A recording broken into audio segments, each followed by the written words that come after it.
These are very volatile times for investors. With rapid shifts in tariffs, stocks and bonds have been having some wild swings. Where we go next in the next 6 months is very hard to predict. But that doesn't mean you should just stick your money in a bank account until things settle down. You have long-term goals, and that requires long-term investing. I picked 3 funds with strong fundamentals that should reward investors over the long haul. Most Americans have less overseas than a global market weighting suggests, so my picks have a global theme this time. Who knows who the winners and losers will be from the tariff battles, so it's good to diversify. Let's start with an index fund whose low-cost and diverse portfolio should endure. Vanguard International High Dividend Yield. The fund takes a sensible approach to dividend investing.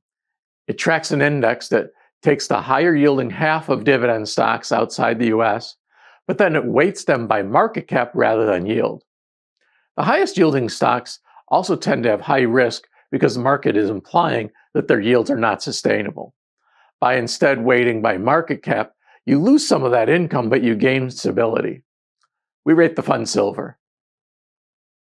You can add another level of diversification by throwing bonds in the mix, so consider gold-rated T. Rowe Price Global Allocation. Charles Shriver and Toby Thompson invest in a portfolio that is 60% stocks, 28% bonds, and 12% alternatives.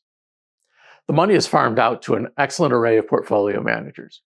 Compared with the World Stock Fund, you'll get a little lower returns most likely, but also lower risk. Silver-rated American Funds Global Balance combines these themes with dividend-paying stocks and a bond portfolio.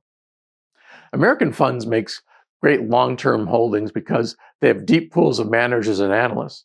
So a manager retirement generally is handled in a smooth transition that doesn't alter the fund's course. American is particularly adept at dividend strategies as it does deep research to avoid value traps while still producing a decent yield.